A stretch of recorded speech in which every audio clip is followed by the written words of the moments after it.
Bismillahirrahmanirrahim. Iyaka na'budu wa iyaka nasta'in. Secretary General OIC Hussain Brahim Taha, Foreign Minister, Kingdom of Saudi Arabia, Prince Faisal bin Farhan Al Saud, Honorable Foreign Minister of China, Wang Yi, Royal Highnesses, Honorable Foreign Ministers, Excellencies, ladies and gentlemen. First of all, let me welcome you with great joy and happiness on this 48th Foreign Ministers OIC meeting.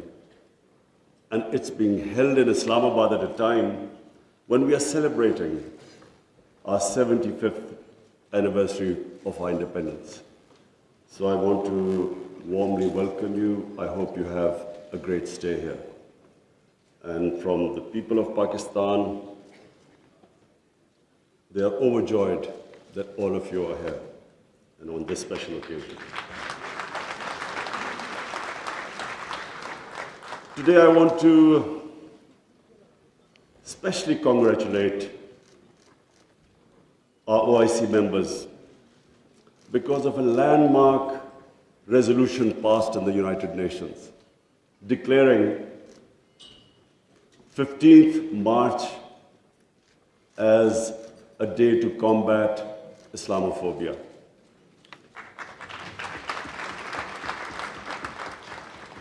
But I want to remind people why 15th of March.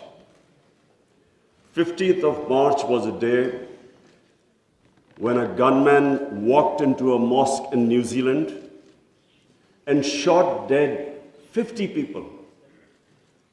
Why did he shoot them? Because he felt that all Muslims were terrorists. Where did this Islamophobia grow and was allowed to keep growing? After 9/11. What happened after 9/11? Unfortunately, this narrative of Islamic terrorism, Islamic radicalism, this narrative went on unchecked. Respected foreign ministers, I have spent a lot of my life in England, touring all over the world as an international sportsman. And I understand the Western civilization probably much better than most people. I went to university there and then used to spend half my year playing sports in the summer in England. Now I saw this growing. After 9/11, this Islamophobia kept growing. And the reason was, I'm sorry to say, that we, the Muslim countries, did not do anything to check this wrong narrative. How can any religion have anything to do with terrorism? How was Islam equated with terrorism? And once that happens, how is the man in the street in Western countries, how is he supposed to differentiate between a moderate Muslim and a radical Muslim? How can he differentiate? Hence, this man walks into a mosque and shoots everyone he could. Unfortunately, what should have been done and wasn't, the heads of Muslim countries should have taken a stand on this. But instead, a lot of heads of state kept saying things like, well, we are moderate. The moment you say you're a moderate Muslim, you automatically say that there is some extreme form of Islam. Our head of state at the time, after 9/11, he coined a phrase called enlightened moderation. I understand English better than most. I still don't know what it means. Enlightened moderation was a term to appease those who were relating terrorism to Islam. And unfortunately, as a result, there was this perception that there are different types of Islam. There's some radical Islam, there's some moderate, there's some liberal Islam. There is only one Islam, Islam of our Prophet Muhammad sallallahu alaihi wasallam. There is no other Islam. In human communities, in every human community, you have your moderates, you have your liberals, you have your conservatives, you have your fanatics. Every human community has that. The man who walked into the mosque in New Zealand clearly was not a normal person. So, but why no other human community was branded with their religion? 1.5 billion people branded by these terms. And there always should be self-criticism, because that's how you improve. Unless you analyze your mistakes, you can't improve yourself. So that was the biggest mistake we made. We did not challenge this narrative. And guess who suffered? Muslims living in Western countries. They kept suffering. Because any incident would happen, any terrorist incident by a Muslim immediately meant that every Muslim became branded. When 9/11 happened, I still remember, people were petrified in Pakistan that I hope there was no Pakistani involved.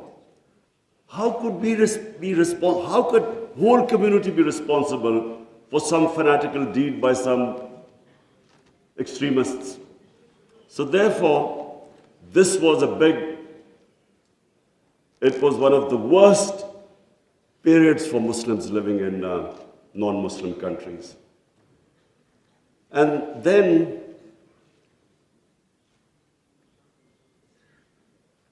in 1989, there was a book called Satanic Verses, written by a Muslim who knew, because he came from a Muslim family, he knew the reaction in the Muslim world amongst the Muslims if he insulted or mocked or ridiculed our Holy Prophet, peace be upon him.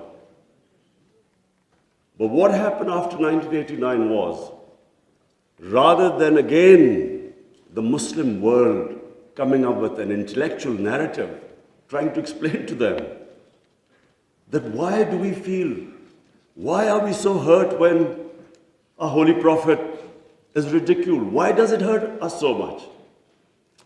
Living in and knowing the Western societies, I knew why they couldn't understand, because they do not treat religion like we do. Jesus Christ is not treated the way we in the West, the way we treat our Holy Prophet here. So they couldn't understand what was going on. Why were there demonstrations? Why were there death threats to Salman Rushdie? So they kept thinking that the Muslims do not allow freedom of expression. So Muslim world is intolerant. It doesn't allow freedom of expression. They were able to vilify our religion. And yet there was no coherent response from the Muslim world. And therefore, we kept into the cycle. Every few years, there would be some cartoons, insulting cartoons against our Prophet. Every few years, there would be something insulting him. We would respond. There would be some act of extremists. They would not respond. So this Islamophobia, this cycle, kept getting worse. And poor Muslims living in Western societies kept suffering.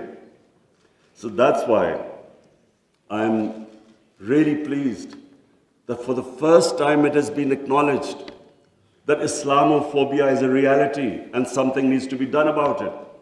And from now onwards, we hope that we will be able to put forward a narrative that why it hurts us so much. And honorable foreign ministers, let me just say that I only came into politics 25 years ago. I was watching this Islamophobia building up in Western societies. But two, I wanted my country. We were the only country which was which became independent in the name of Islam. And so,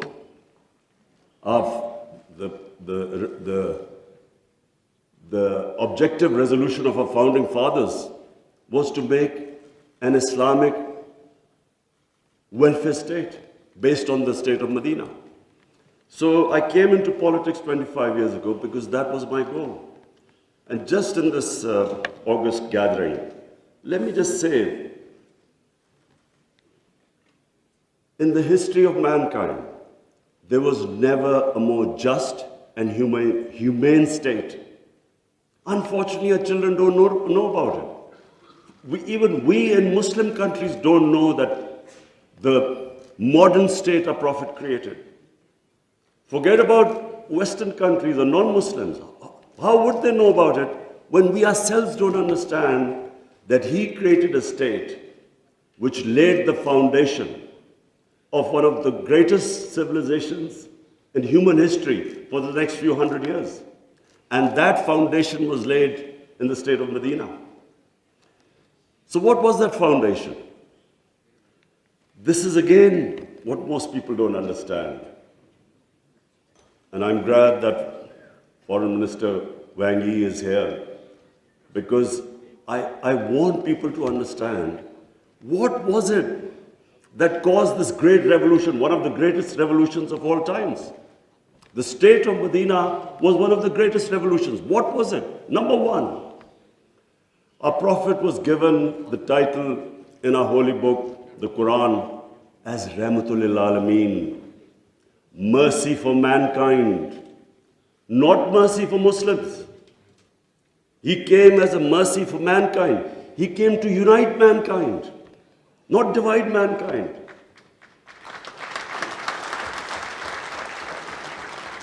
Allah for Muslims is Rahmat, Rabbul Alameen, not Rabbul Muslimeen. We do not understand, we Muslims don't understand the great mission our Prophet came in this world for, to unite humanity. The Charter of Medina was signed with Jews, with Christians, with Sabians, and with pagans. All became part of a human community. We don't even realize that in 10 years which the Prophet came to Medina and then he left this world, people think that it was, through conquests and through the sword. Hardly anyone knows that in these 10 years, there were only about 1,200 people who were killed in battles. In these 10 years, 1,200 people died and Islam spread all over Arabia. So it was a revolution of ideas. He created a new system. So the state of Medina, he created the best rule of law. The basis of a civilized society is rule of law. His saying that even if my daughter commits a crime, she will be punished. No one is above law. His saying that many nations before you have been destroyed, where the powerful crooks were exempted, were given immunity, and poor crooks were put into jail.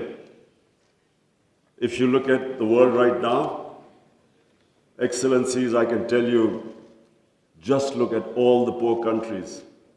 Look at the countries which have poverty. There will be one thing in common. They cannot catch the white-collar criminals. They only end up putting petty criminals in jail.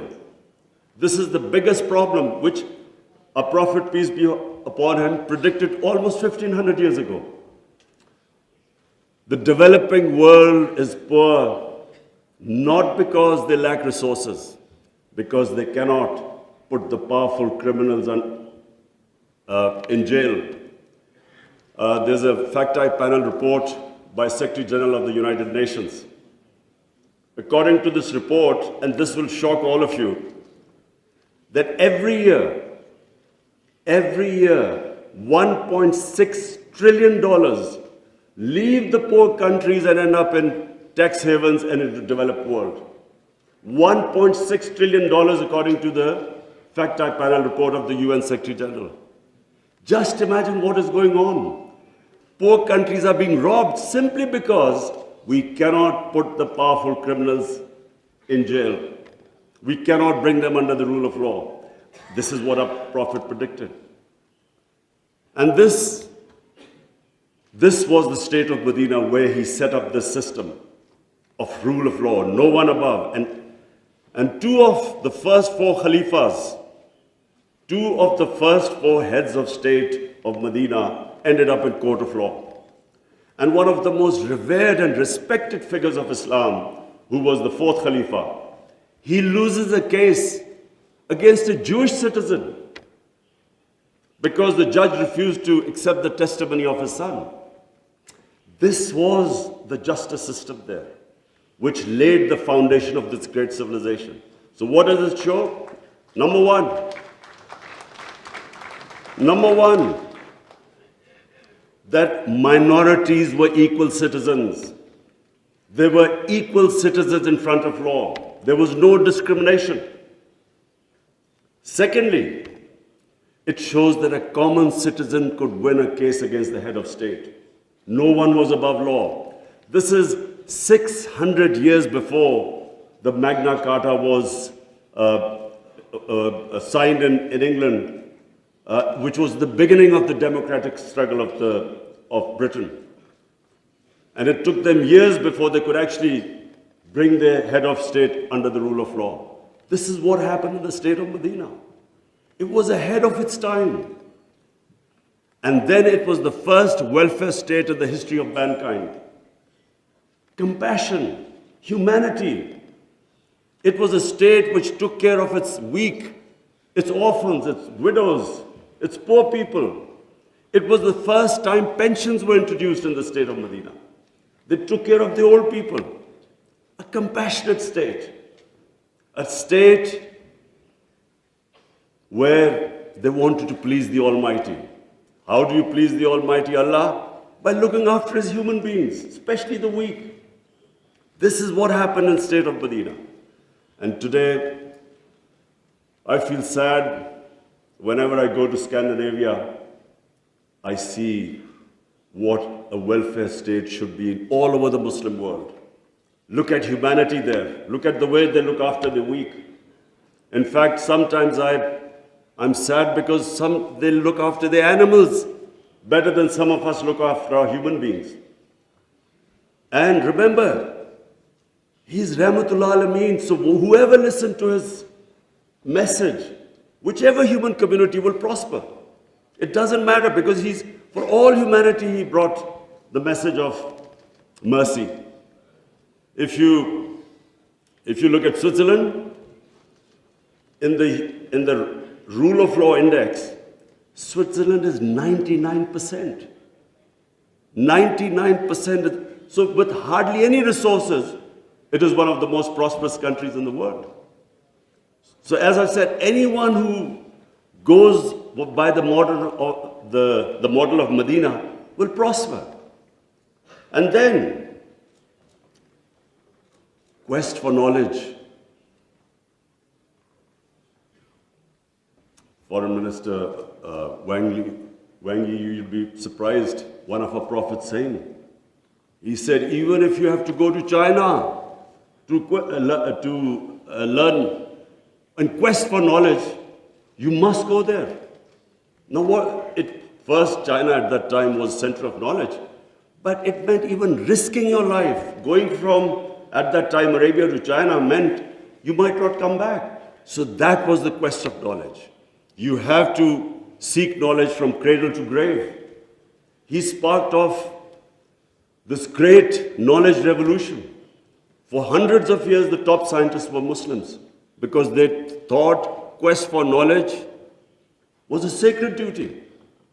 Look at the situation in the Muslim world today. How much do we have a quest for knowledge? And then we get so much, wherever you go, Muslims we imprison our women have no rights. And sometimes, it almost seemed that the US invaded Afghanistan to liberate their women. There was no other reason except to liberate the women. Somehow our women are in prison. Let me just tell you that it was a revolutionary move by our Prophet that women were given inheritance rights. They were empowered. In Europe, even 100 years ago, the women barely got their inheritance rights. 1500 years ago, women were given the rights. And no one seems to know this. And sadly, cultural issues are equated to our religion.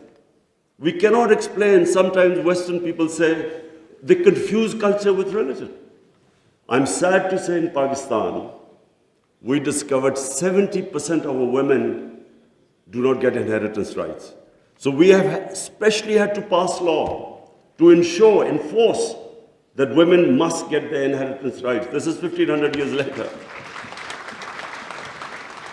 And no one knows this. Slaves, honorable foreign ministers, nowhere in human history has this happened. That slaves became kings. The Mamluks were slaves who became kings in Egypt. In India, there was slave dynasty that became kings. Why? Because the Prophet said, treat your slaves as family members. Best to free them, if not, treat them as equal family members. So he was the greatest human being that ever stepped foot. There'll never be a human being like them. Anyone close to the Prophet became leaders. If you read the book, The Arab Conquest, everyone became a leader. Whoever was near the Prophet. And our generations don't understand that, and neither have we been able to explain to anyone else. Let's not confuse Muslim imperialism with the 10 years of Prophet in Medina. Let's not confuse that, because that was not what the Prophet preached, where the Muslims went all over the world conquering. It is not what the Prophets, the whole revolution was of ideas.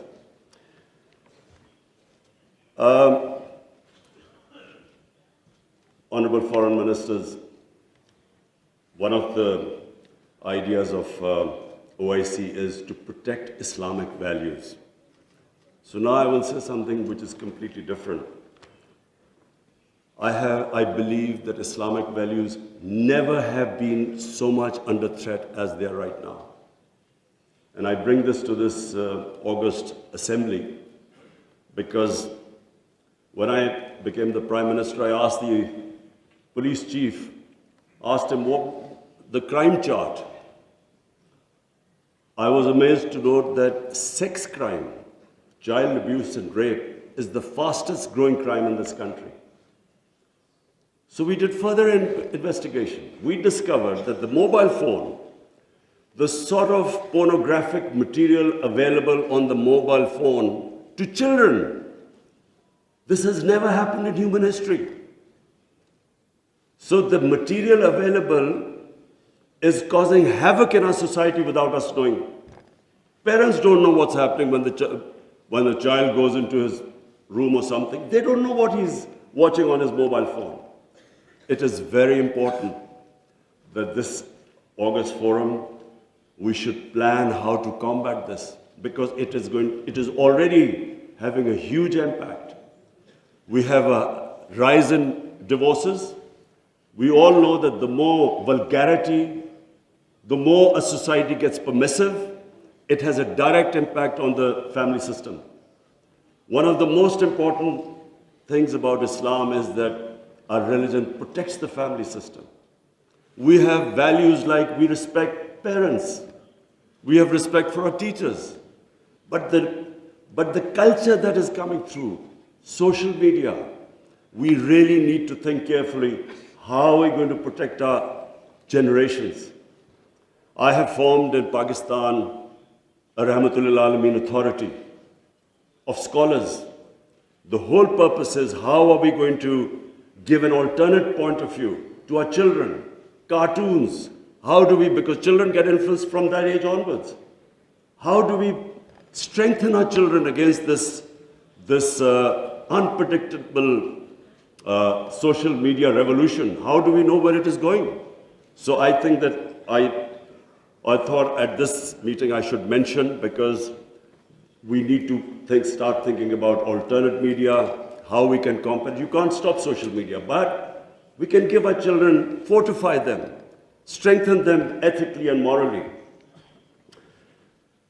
Now I come to two important political issues. One is Palestine and the other is Kashmir. Honorable Foreign Ministers, we have failed both the Palestinians and the people of Kashmir.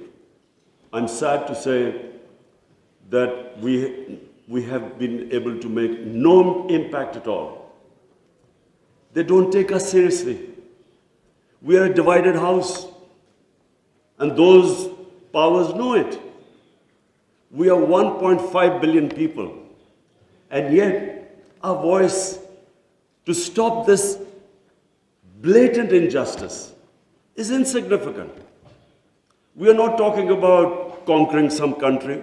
We're simply talking about the human rights of the people of Kashmir and Palestine, the international law, which is on their side, United Nations Security Council resolutions that back their right. In Kashmir, the international community promised them the right to decide their own destiny through a plebiscite. That right was never given to them. In fact, the special status of Kashmir was taken away illegally by India on 5th August 2019. Nothing happened because they feel no pressure. They feel we can make a resolution and then, back to our usual business. I'm not talking about altering our foreign policies. All of us countries have our different foreign policies. But on core issues, I am asking the OIC that unless we have a united front, we will keep these abuses will happen. Like in Palestine, it's daylight robbery going on in Palestine. The only hope I have is now because of social media, first time in Western countries, there's awareness of what's going on to the poor Palestinians. That is so far much more than the OIC. It's the mobile phone and the spread of information of the injustices being done to the Palestinians. That is the best, at the moment, the best way to protect them, not us. In Kashmir, it's a war crime, according to the 4th Geneva Convention, to change the demography of an occupied land. India is changing the demography of Kashmir by making the Muslims from a majority to a minority, by bringing in settlers from outside. This is a war crime. Yet no one has pushed about it. Neither India has pushed nor Israel, because they think we are ineffective. So, Honorable Foreign Ministers, let me just say that the way the world is headed, I'm afraid it's headed the wrong way. There's a Cold War almost started. There is a chance of world being divided into blocks. We 1.5 billion people, unless we're united, unless we take a united stand, we'll be nowhere. As what I'm scared to say where the future is headed right now. Before I come to Ukraine, I just want to talk about Afghanistan. It is extremely important that we stabilize Afghanistan. After 40 years, and no nation has suffered as the people of Afghanistan. 40 years of conflict. Finally, there is no conflict going on. The only danger now to Afghanistan is that through the sanctions and non-recognition, they might end up having a humanitarian crisis. Already the people are falling below the poverty line. Already there's a brain drain going on. So it's extremely important that we help the people of Afghanistan. And I say this because a stable Afghanistan is the only way, I repeat, it's the only way we are going to be able to stop international terrorism from Afghan soil. No other country is going to be able to do it. Let's not be delusional that some other country will come in and sort of through drones or something fight terrorism. It's not going to happen. The only hope is a stable Afghanistan government that can take care of international terrorism. I want to add a word of caution. Anyone who knows the Afghan character should be cautioned that please do not push the people of Afghanistan to do things where they feel that their sovereignty is being threatened. They are very proud, independent-minded people. They have always fought for their sovereignty for hundreds of years. They do not like the idea that someone is dictating to them. So I would caution that let's help them, let's encourage them, let's get them involved in the international community. And I believe that the people of Afghanistan are strong enough to evolve and go in the right direction. But please let's remember that the Afghan character does not like outside interference. And finally, I come to Ukraine. I'm, like I think everyone here and the rest of the world, we're all worried about what's going on there. May I suggest that the OIC, during its discussions, the foreign ministers, we should think about how we, represent 1.5 billion people, how we can mediate, how we can bring about a ceasefire, how we can try and put an end to the conflict. I'm going to meet His Excellency Wang Yi after this, and I want to discuss how maybe OIC, along with China, how we can all step in and try to stop this conflict, which is going to have, if it keeps going the way it is, it will have great consequences for the rest of the world. I have already, as the head of the government here, I can tell you that we are already suffering. Oil prices have gone up, gas prices have shot up, wheat prices have gone up because of this war. And if this keeps continuing, this is only going to get worse. So therefore, we should, all the countries which are non-partisan, we are in a special position to be able to influence this conflict. So as I said, I would want the foreign minister, Shah Mahmood Qureshi, please discuss with the other foreign ministers, and I will discuss with His Excellency, the Chinese foreign minister, how we can all, as a bloc, OIC and China, how we can influence the events in Ukraine and stop this and have some ceasefire and resolve this conflict. Lastly, honorable foreign ministers, let me again say what a pleasure it was to welcome you to my beautiful country. I want to end by saying, again, I repeat, that the world is moving in a direction which is sadly worrisome for all of us. In bloc politics, in Cold War, and this 1.5 billion people, we keep underestimating the strength we have. Somehow we lack self-belief. As a sportsman, I can tell you that a team that has self-belief will defeat a team that is far more talented but doesn't have self-belief. We don't have self-belief. We somehow look to others to help us and get justice. But where the world is headed, it is extremely important that we get united and on certain core issues take a stand. And let's not be dragged into this, into blocks, into the conflicts. We should stay as a bloc and show our power in bringing about peace rather than becoming part of some conflict.